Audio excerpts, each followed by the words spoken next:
Hey guys, we're doing the Airway Crit course tonight. It's a spirited ride, drop ride. I've been last every week we've done this. My goal is not to get last and not to quit. Generally, I've gone until I can't go anymore and I just quit, take a laugh off. No doing that tonight. I'm doing it time trial style.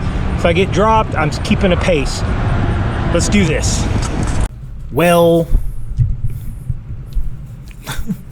we'll find out about that.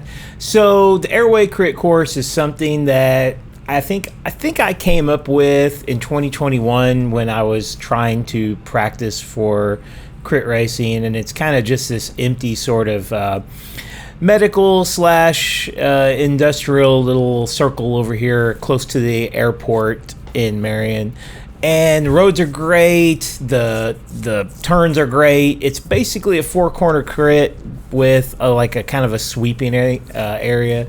So this is the back stretch here. You got some wind block and stuff, and which is really nice. And you got a little shelter, and we got this nice big Christian school here where you can park, and they were okay with us using their parking lot.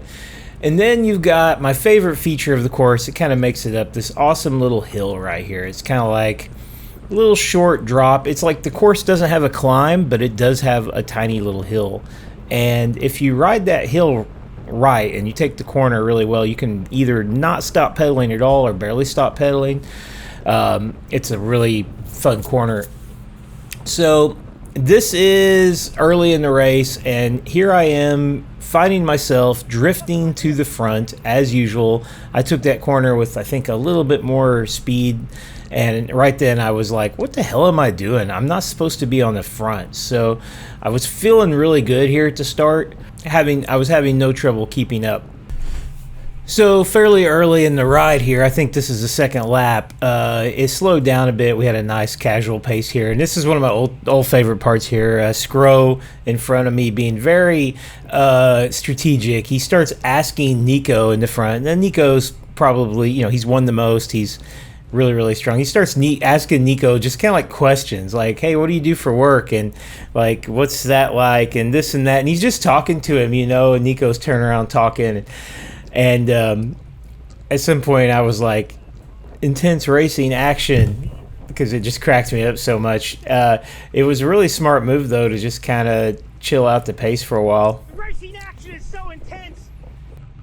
So here's the first real, I guess, serious attack of the ride here. Justin throws down some power, and somebody's screaming left, and I'm like, nah, I had no interest in following that. I already decided that I was not going to follow attacks. I was going to just let everyone else follow them. And my goal really was not to blow up, like I said. I wanted to finish the ride. So I was a little caught out here, honestly, though, and I was like, oh, it's a little hard to catch up. Jeff was putting down the power, and it took a little while for me to catch up to him.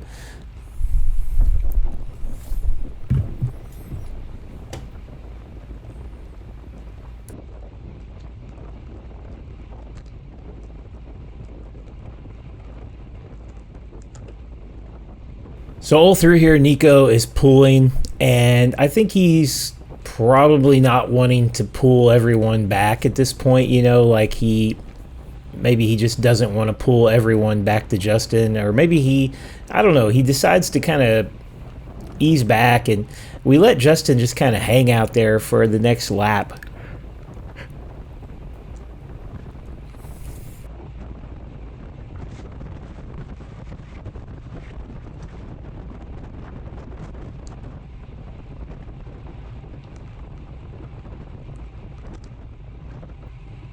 So I've been getting an excellent draft from Jeff here. Niko had slipped up off the road a little bit, and Scro went with him. And so at this point, I was like, well, maybe we need to not let half the field get away. I kind of wanted, honestly, Justin and Niko, they're out of our class, way out of my class, and they're all out of my class. But I really could care less if those guys go off the front, because I think they could probably beat us if we were all working together. So I didn't really care. But since it seemed like I could here. So this is like I'm, pushing pretty hard. I'm going to try to catch these two guys. So Niko has just kind of pulled away from Scro, and he is about to connect up with Justin. And surprise, surprise, they're going to finish the race together. And Scro drops back a little bit here. And I think, and at this point, I'm like, I could probably hook up with those guys. I'm like, I could definitely get on their wheel and, pull us all back together. And so I'm going pretty hard through here, thinking I can do it.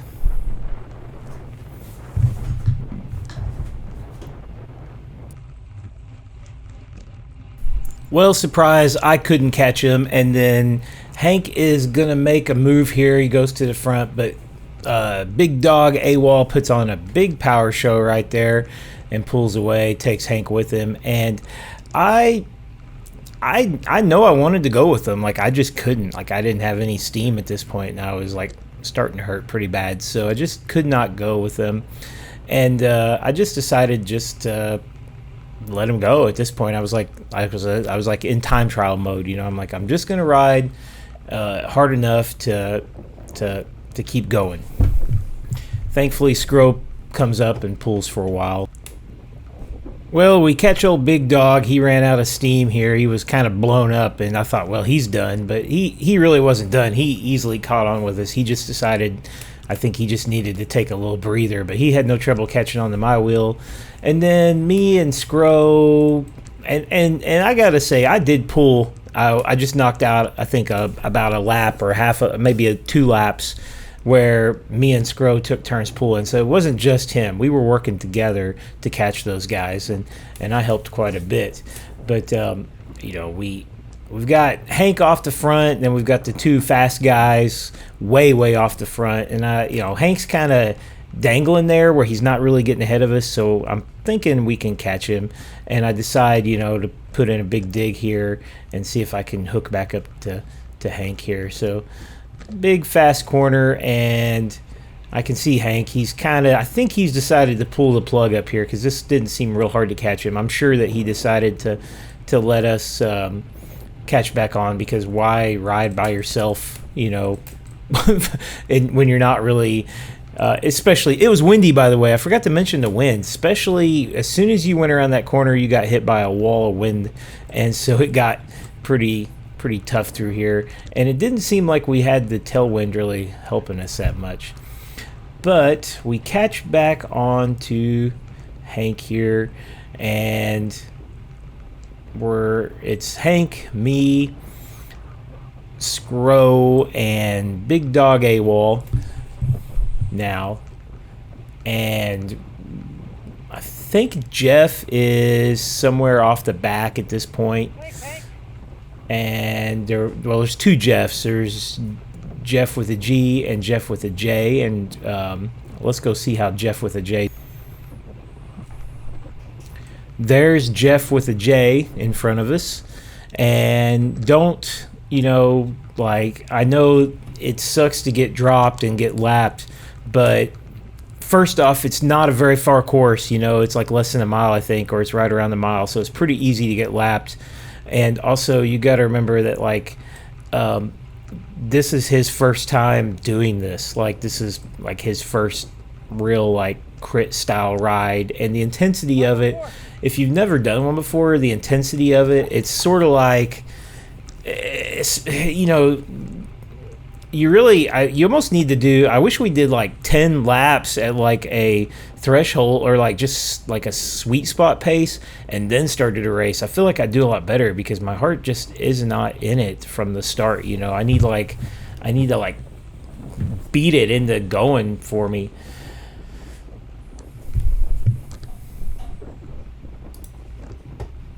So throughout this entire thing, my chest had been hurting, my left arm had felt really tight, and at this point, it was just unbearable. I can kind of ignore it for a while, but I remember at this point, I was just like, I'm done. And it was totally against what I was going to do. I wasn't going to quit, I was just going to I'd already told myself I'm doing time trials. So if it starts hurting, I'll back off, and I'll just back off. I'll back off till I can go as hard as I can without hurting. and that was my plan. But it wasn't going to work here. It's like somebody screaming in your ear, stop, stop, stop, stop, and it's just really, really hard to ignore. I know, everybody's like, well, you got left arm pain, your chest is tight, you're probably going to die. But I've been doing this for years. I don't have like fibrillations. I don't have like, my heart don't feel weird. It just feels like it's got a bubble or something in my chest, and I just got to take some time off. So this pretty much, I'm off the lap here, and at this point I'm not really making much of an effort. I'm just trying to, I thought, well, I'll try to recover, and then when the two guys, the fast guys, Justin and Niko, come around, I'll hook up to them. But they come around and I couldn't even come close to hooking. So this really should have been the end of me. It was hurting too bad. I couldn't keep their pace, which, I mean, in their draft, if these two guys are doing all the work, I should probably be able to hang on to them, at least for longer than that. But I couldn't, and I come about to another complete dead stop after this. And I really thought about quitting, and I'm like, well, there's no reason to quit. I can just coast in.